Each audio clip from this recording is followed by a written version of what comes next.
तो गाइस कैसे हैं आप सब लोग। टावर ऑफ मैजिक के एपिसोड 33 के साथ हाजिर हो। तो लास्ट एपिसोड के एंड पे हमने देखा था कि माय डिजायर जो होता है मास्टर जॉर्ड के साथ बैठकर चेस गेम खेल रहा था और साथ उसे कहता है कि क्या तुम मेरे साथ एक शर्त लगाना चाहोगे। तो मास्टर जॉर्ड उसे कहता है कि मैं यहाँ पर तुम्हारे साथ शर्त लगाऊं, तुम यहाँ पर मुझे लगता है कि मुझसे ये चाहते हो कि मैं तुम्हारे लिए रिकमेंड करूँ, यानी कि टावर ऑफ मैजिक के लिए तुम्हारी अकेडमी से रिकमेंडेशन आती हैं और वहाँ पर टावर ऑफ मैजिक के लोग जो है वो तुम्हारी पार्टीज को स्पॉन्सर करते हैं। लेकिन ऐसा बिल्कुल भी नहीं हो सकता क्योंकि डेट जो है वो एक्सीड हो चुकी है और तुम्हारे कॉलेज से अब किसी को भी वहां पर स्पॉन्सरशिप नहीं मिलने वाली। इसी वजह से रूल्स को तोड़ा नहीं जा सकता। तुम्हारे डिजायर उसे कहता है कि नहीं ऐसी बात नहीं है, मैं यहाँ पर ये बिल्कुल भी नहीं कहने वाला था। तो फिर वो उसे कहते तो फिर बताओ कि तुम्हें यहाँ पर मुझसे क्या चाहिए। तो तुम्हारे डिजायर उसे कहता है कि मैं यहाँ पर कुछ और चाहता हूँ जो मैं आपसे यहाँ पर कहने वाला हूँ। असल में मुझे यहाँ पर आपसे एक प्रॉमिस चाहिए कि यहाँ पर यानी कि गेम खत्म होने के बाद मैं आपसे कहूंगा, मुझे आपसे एक रिक्वेस्ट करनी है। मास्टर जॉर्ड से कहते हैं लेकिन इससे मुझे क्या फायदा होगा, मैं यहाँ पर वैसे तुम्हारे पर विश्वास करके तुम्हारे साथ बैट लगा लूँ, अगर मैं यहाँ पर हार जाता हूँ तो फिर तुम्हारे जैसा एक स्टूडेंट मुझे क्या देने वाला है, यानी कि अगर मैं जीत जाता हूं तो फिर तुम्हारे जैसा एक स्टूडेंट मुझे क्या ही दे पाएगा।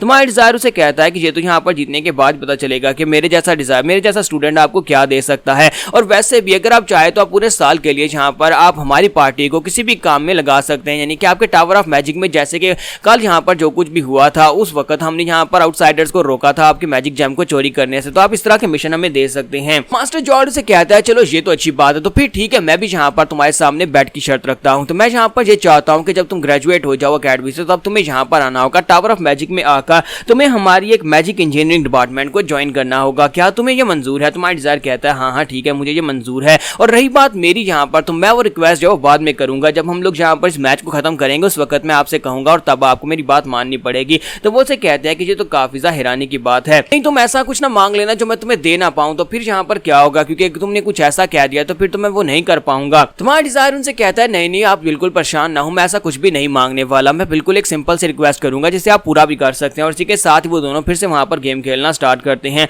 और मैं यहाँ पर पूरी गेम तो नहीं दिखाने वाला और बस यहाँ पर गेम खेलने के बाद एंड रिजल्ट ये निकलता है कि हमारा डिजायर जो होता है वहां पर चेकमेट करता है और डिजायर उस गेम को जीत जाता है। तो वहां पर 25 मिनट में ये गेम खत्म हो जाती है। तो मास्टर जो होते हैं मास्टर जॉर्ड कहते हैं कि ये क्या, मैं तो यहाँ पर हार गया, मुझे यहाँ पर तुमसे काफी कुछ सीखने को मिला है, मुझे लगा नहीं था कि मैं यहाँ पर तुम्हारे जैसे एक बच्चे से हार जाऊंगा। और साथ ही उसके टैबलेट के ऊपर रिंग होती है और वो जहाँ पर अपने टैबलेट को वहां पर आंसर करते हैं और कहते हैं कि क्या हुआ। तो उसे कहती है कि सर आपकी मीटिंग जो है वो तैयार हो चुकी है, सभी लोग आकर बैठ चुके हैं, आपका बस इंतजार किया जा रहा है। तो वो से कहते हैं अच्छा ठीक है मैं बस कुछ ही मिनट में आने वाला हूँ, बस यहाँ पर एक छोटा सा काम निपटा कर वहां पर आता हूँ। तो डिजायर से वो कहते हैं कि बेटा तुम्हें यहाँ पर ज्यादा दिक्कत तो नहीं है, मुझे जल्दी जाना होगा, चलो जल्दी से बताओ कि तुम्हारी रिक्वेस्ट क्या है जो तुम करने वाले थे। तुम्हारा डिजायर जो होता है उनसे कहता है कि हाँ क्यों नहीं, मैं यहाँ पर आपको बताता हूँ कि मैं क्या रिक्वेस्ट करने वाला हूँ। तो असल में मैं यहाँ पर आपके साथ रिक्वेस्ट नहीं बल्कि ये कह लें कि मैं आपके साथ एक डील करने वाला हूँ, हम लोग यहाँ पर एक सौदे की बात करने वाले हैं। तो मास्टर जॉर्ड से कहता है क्या आप तुम यहाँ पर कह रहे हो कि तुम मेरे साथ एक ट्रेड करना चाहते हो, लेकिन तुम्हारे जैसा एक बच्चा यहाँ पर मेरे साथ क्या डील कर सकता है।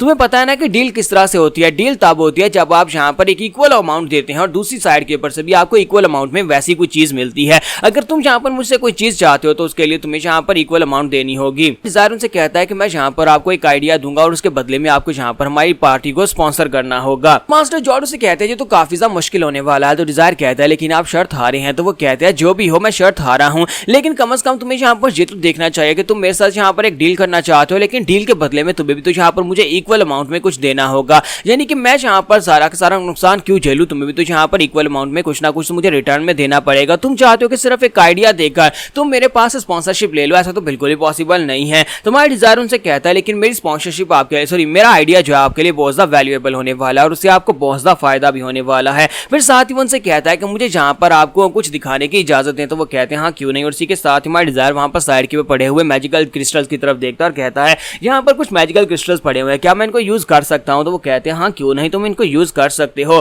तो वो उनसे कहते हैं लेकिन तुम यहाँ पर इन मैजिक क्रिस्टल्स को करोगे क्या। ये सारे के सारे मैजिक क्रिस्टल्स जो है इनएक्टिव है, अभी तक मैंने यहाँ पर इन सभी के ऊपर मैजिकल एन्चेंटमेंट को परफॉर्म नहीं किया जिसकी वजह से ये एक्टिवेट नहीं है, तो तुम इन सभी का क्या करोगे। तुम्हारा डिजायर कहता है कि मैं बस यहाँ पर इसे अपने हाथ में पकड़कर आपको कुछ दिखाने वाला हूँ। तुम्हारा डिजायर जो होता है वहां पर से एक क्रिस्टल को उठाता है, उसे अपने हाथ में पकड़ता है और उसे कहता है आप सभी लोग यहाँ पर एक बहुत ही लंबा प्रोसेस यूज करते हैं, एक बहुत ही मेहनत वाला काम करते हैं जिसके साथ इसके ऊपर एन्चेंटमेंट की जाती है, जिसके बाद इसके अंदर ड्रिलिंग करके इसके अंदर से माना की पावर को निकाला जाता है। लेकिन मैं आपको यहाँ पर कुछ और दिखाता हूँ। तुम्हारा डिजायर जो होता है उस क्रिस्टल को अपने हाथ में पकड़कर खड़ा होता है, इसी के साथ ही वो एक्टिवेट हो जाता है। ये देखने के बाद मास्टर जॉर्ड को बहुत बड़ा झटका लगता है। मास्टर जॉर्ड कहते हैं ये सब कुछ कैसे हुआ, ये तुमने कैसे किया। तुम्हारा डिजायर कहता है कि मैंने कैसे किया, ये आप सब कुछ देख सकते हैं। तुम्हारा डिजायर जो होता है वहीं पर एक मैजिक स्पेल की मदद से ही उस क्रिस्टल को एक्टिवेट कर देता है, जिसकी वजह से मास्टर जोड काफी ज्यादा हैरान हो रहे होते हैं और कहते हैं कि इसके ऊपर तो एन्चेंटमेंट की जरूरत भी नहीं है, इसने मैजिक क्रिस्टल्स को ऐसे ही एक्टिवेट कर दिया। पिछले 50 साल से हम लोग कितनी मेहनत के साथ मैजिक क्रिस्टल्स को एक्टिवेट करते हैं, जो कि बहुत ज्यादा मेहनत का काम है, लेकिन इस लड़के ने बिना कुछ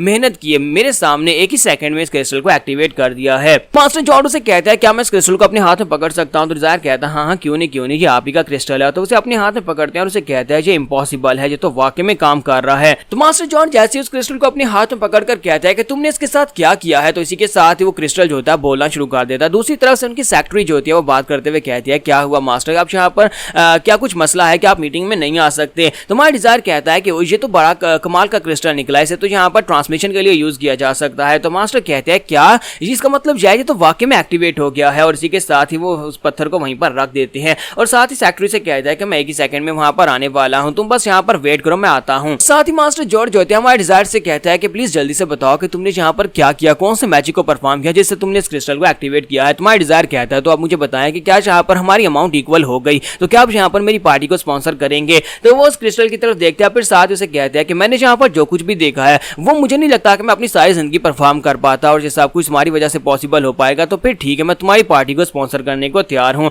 और इसी के साथ ही बाहर का सीन दिखाता है कि वो अपने दोस्तों को भी वहां पर लेकर आया था, और वो लोग जो होते हैं वो बाहर बैठे होते हैं, वहां पर आइसक्रीम खा रहे होते हैं। तुम्हारा डिजायर उन लोगों के पास आता है, तो वो लोग कहता है कि मिस्टर डिजायर तुम आ गए, तो क्या चेस मैच कैसा रहा, क्या तुम जीते? तुम्हारा डिजायर कहता है कि हाँ मैंने वो चेस मैच जीत लिया, और साथ ही वो दोनों के बीच आकर बैठ जाता है, काफी ज्यादा खुश होता है। तुम्हारा डिजायर उनसे पूछता है कि तुम दोनों यहाँ पर क्या कर रहे हो? तो रोमांटिका उसे कहते हैं करना क्या है, आइसक्रीम खा रहे हैं, और साथ ही मैं सोच रही हूँ कि अगर यहाँ पर से कुछ शॉपिंग हो जाती तो अच्छा रहता। जबकि हमारा डिजायर सॉरी प्राइम उसे कहता है कि ये थीम पार्क बहुत ज्यादा अच्छा है। तुम्हारा डिजायर कहता है ये थीम पार्क नहीं है, थीम पार्क है। हम उसे कहता है हाँ मेरी टंग स्लिप हो गई। फिर साथ ही हमारा डिजायर उठकर खड़ा होता है और उनसे कहता है कि चलो फिर ठीक है, चलो चल के शॉपिंग करते हैं और चलकर कुछ मजा करते हैं, क्योंकि हमारे भी तो यहाँ पर छुट्टी का दिन मनाना चाहिए। तो इसी के साथ ही वो लोग कहते हैं क्या हम लोग यहाँ पर इतना कर सकते हैं, क्योंकि तुमने वो 120 गोल्ड पीसीज को ठुकरा दिया था। तुम्हारा डिजायर अपने पास से कार्ड निकालता है और कहता है कि मेरे पास मास्टर जॉर्ज का कार्ड है, हम लोग इसको यूज करके जितने पैसे चाहे उतने खर्च कर सकते हैं। आज के लिए हमारी स्पेशल ट्रीट मास्टर जॉर्ज की तरफ से है। तो वो दोनों बहुत ज्यादा खुश हो जाते हैं। स्पेशली रोमांटिका वो से कहते हैं कि मेरे साथ आओ, पहले हम लोग ड्रेसिंग शॉप में जाएंगे और जाकर मेरे लिए कुछ कपड़े खरीदेंगे।